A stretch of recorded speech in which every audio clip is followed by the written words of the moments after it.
This video was brought to you by Audible. Head over to audible.com/filmradar or text filmradar to 500 to get a free audiobook, 2 free Audible originals from a curated list, and a 30-day free trial.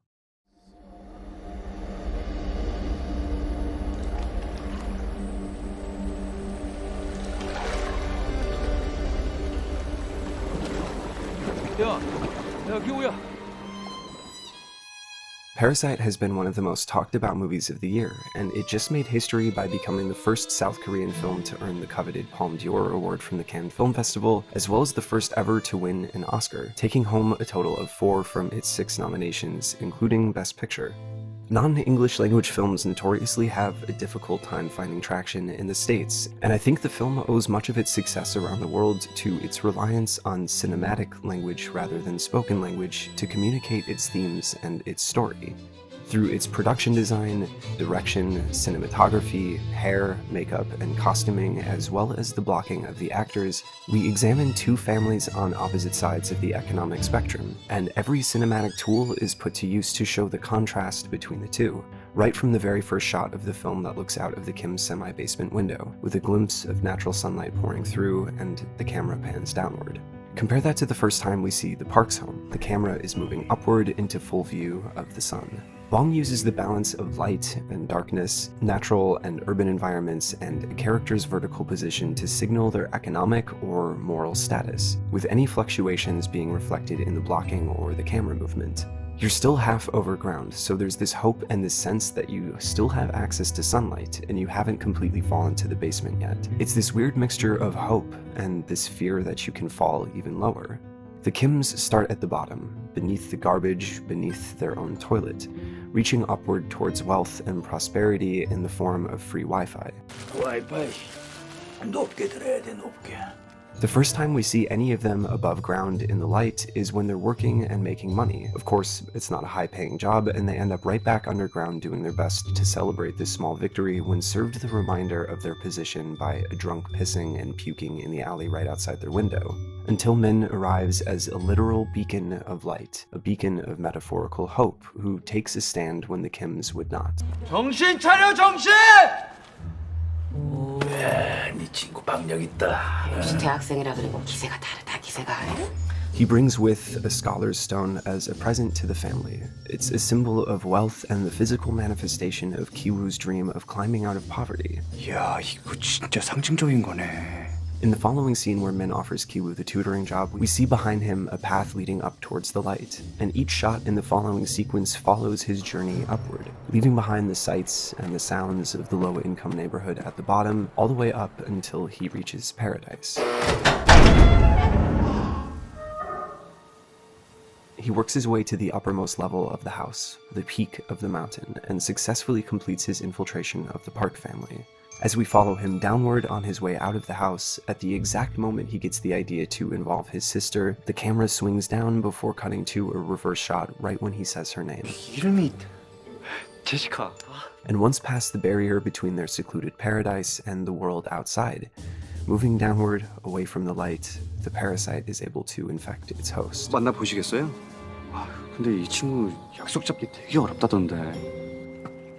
Ki-jung's infiltration follows the same visual patterns, upward towards the light, climbing to the top, and finding her host in Desong, and eventually moving downward into darkness to bring in the next parasite. Kitek and Chung-suk both find their way in through more deception shown through more downward movement until they too reach the highest point. And once again, their celebration is cut short by a drunk pissing in the street, but this time Kiwoo responds with the vigor of a college student, with some water to wash away the filth. They've made it. All 4 of the Kims have reached the highest point, and for a brief moment they get to lay back and bask in the warmth of the sun. 이게 집에 누워서 하늘 보고 있는 거거든. 되게 좋아. Until the revealing of the bunker where we descend to the lowest point, completely underground with no sunlight, no hope. 저기 집도 없고 돈도 없고 빚만 있어요. We've reached the true bottom, and we see what life is like at the lowest point with no real sunlight, cramped gray corridors, and little in the way of food. It's more of a prison than a home, but it's better than being dead. But despite their pleas as fellow members of the needy, their very presence threatens the Kim's position. And after accidentally killing Moon Guang, the Kims embark on their largest descent yet during a heavy storm, water to wash away the filth. They descend into pure chaos, with sewage water flooding into their home and their neighbors all scrambling to save their belongings. Again, the plea of fellow members of the needy going unanswered. And in that darkness, surrounded by chaos and destruction, Kiwoo's dream of success returns to him. 돌은 왜 그렇게 껴안고 있냐? 이거요?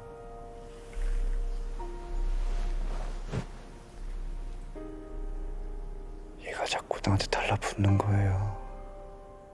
The Kims got a taste of paradise, to live in the rich house as if it were their own before the water flushed them right back to the bottom. And it's hard to blame Kiwoo for clutching on to this dream, because in the wake of the storm we see two very different realities. You either wake up to a vanity mirror or in a crowded gym while everyone waits for food, picking out the perfect outfit from a professionally lit closet, or just grabbing anything that fits from the same pile as everyone else. The storm itself is inevitable. It's how much damage that storm causes that's completely dependent on your status. The rich have raincoats and tents, dry towels waiting at the door, and big storm drains to collect any runoff. But the poor, they just have to wait out the worst of it. 부자들이 원래 순진해 꼬인 게 없고 부자 집은 또 애들이 구김살이 없어. 대림이야 대림이. 돈이 대림이다. 구김살을 쫙 펴줘. Money acts as a barrier, isolating you from the world outside until you're not even sure what reality is anymore. The parks are literally sectioned off from everything, completely surrounded by trees with a locked gate at the bottom. They're disconnected from everyday life. And I think Bong Joon-ho planted a subtle nod to this in Park Dong-ik's Job, where he works in a virtual reality, because they might as well be living in a virtual reality world with access to cheat codes. And that's essentially what life for the rich can be. They have someone to drive them around, to clean their house, cook their food, raise their kids, all of the things that everyday normal people have to do on their own, on top of having a regular job or going to school, is just outsourced to someone beneath them. And this is where the idea of who the titular parasite is becomes blurred. The parks need the Kims just as much as the other way around. 큰일 났죠 뭐. 그 아줌마 없이 오더니 일주일만 지나봐 집안이 완전 쓰레기통 되지. 내 옷에선 냄새 풀풀 날 거고. 다솜이 엄마가 원래부터 집안일에 재능이 없어요. 청소도 못하고 음식 진짜 맛없고. The poor are expected to do twice as much as the rich for less than half as much money and are still looked down on simply because they started with less. This system creates inherently toxic relationships because you can't have the wealthy few living like gods while the rest live like insects. Those on top inevitably look down on those beneath them, ready to assume the worst in anyone who they think might be taking advantage of them, and are always more than happy to replace you if you ever cross the line. And for those on the bottom, they will inevitably find themselves in this us versus them mentality. And we all know how most human beings act when push comes to shove. That's what desperation does. All any of the characters really want is to create a better life for their loved ones, but the inherent competitiveness of life in the lower class will always pit people against each other and bring out the worst in people. One of the interesting things that the film takes care to illustrate is that the Kims are fully capable and intelligent people. They work hard and seize every opportunity available to them to try and raise their stature. Both Tae and Kiwoo have potential in the academic world, and both Desong and Kijang have potential in the artistic world. But where the parks can afford college prep tutors and special therapeutic art instructors, the Kims can't afford to send their kids to school, so they're stuck with all of this unrealized potential. We also see a parallel in the achievements of Chung-suk and Dong-ik. They're not unskilled workers, they're not lazy, they just don't have the same opportunities as those above them, which means that when the storm hits, they get hit a lot harder. If light represents hope, we see how even in the harshest conditions the wealthy have a hope that can survive any darkness, while for the poor, that same hope might be exactly what imprisons you. And if the rain represents struggle, the storm that we must all weather, we see how the wealthy can stay dry while everyone else gets drenched, forced to deal with circumstances that a family like the Parks would never understand. 아까부터 드는 생각인데 민혁이라면 이 상황에서 어떻게 했을까요? 민혁 오빠한테 절대 이런 일이 안 생기지! Min acts as a bridge between both worlds, a messenger of hope with a gift in tow that promises a brighter future for the Kim family. He's willing to descend to their level, but it's clear that he's coming from a much different background. This is your friend, but he's a very rich guy. Yeah. 이 뒤에 보면은 그 외국제 이탈리제 스쿠터를 타고 있는데 그리고 옷의 느낌도 그러고. My clothes from this movie is very normal And looking. your hairstyle is also very nerdy. My clothing, I always had short sleeves. 약간 더 약간 옷을 제때 못 사는 그런 느낌을 주지. Everything about the clothing and the hairstyling is used to indicate their stature as a family in the lower class. Even their smell gives them away, because a wolf in sheep's clothing still smells like a wolf, and all Ki-woo has ever dreamed of is changing that. 다혜야. 나 잘 어울려? But some things never change, and that dream that once lifted you up can come back to haunt you. The following scene is an eruption of chaos within what we thought to be paradise, but we now see that no one is safe from the carnage. Rich or poor, we all bleed the same. And what's the point of it all? The poor eating the poor eating the rich. It doesn't matter. All it does is create more trauma and more ghosts, with Kitek now assuming the role previously held by Jun-si, left to grieve the loss of his daughter alone and to feel the weight of his guilt.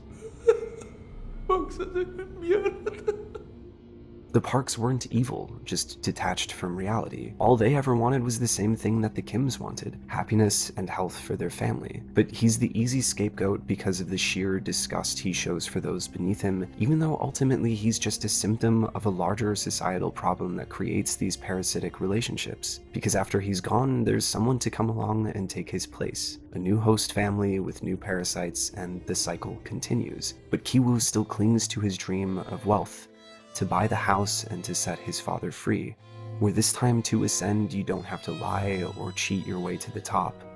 아버지는 그냥 계단만 올라오시면 됩니다. And that's how the film ends, with a dream, a lingering hope. While they've fallen into winter with heavy snow and limited daylight, there's still a faint light shining in the distance. Parasite was easily my favorite film of the year. Not only is it a masterwork of filmmaking craft, but it puts a spotlight on what I believe to be one of the biggest, if not the biggest, problems facing the world at large. Doing so with humor and horror while being fair to both sides of the economic spectrum. It effectively shows the struggle of the average family in poverty and how hard it can be to pull yourself out from underground, using symbolism and visual language that speaks to everyone universally. It's the rare kind of film that manages to shock and to entertain while asking deeper questions that affect all of us as individuals and the world as a whole. And I couldn't be happier to see all of the praise that the film has been getting. Anyways, thank you for watching. I hope you enjoyed my take on everything, and I would love to hear your own interpretation of the film in the comments. Thank you to Audible for sponsoring this video. Audible is the leading provider of digital spoken audio information and entertainment, with a selection that ranges from biographies to true crime to self-help and everything in between. Whether you're trying to keep up with your favorite authors or want to learn to keep better track of your finances, Audible has something for everyone. Every month, members get 2 free Audible originals as well as any other free audiobook of your choosing. You get 30% off of all regularly priced audiobooks, and with rollover credits and audiobook exchanges, you can keep growing your own personal digital library that will stay yours even if you cancel your membership. Recently, I've been listening to the first book in Stephen King's The Dark Tower series, The Gunslinger.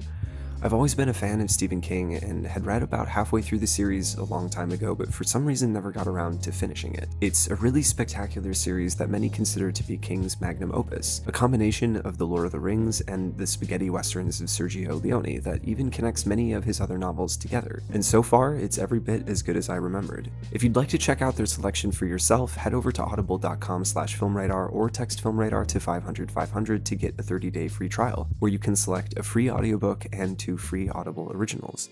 Audible has been a longtime supporter of the channel, so signing up is also a way of supporting me in what I'm doing here with this channel. Again, that's audible.com/filmradar, or you can text filmradar to 500-500 for a 30-day free trial, a free audiobook, and 2 free Audible originals.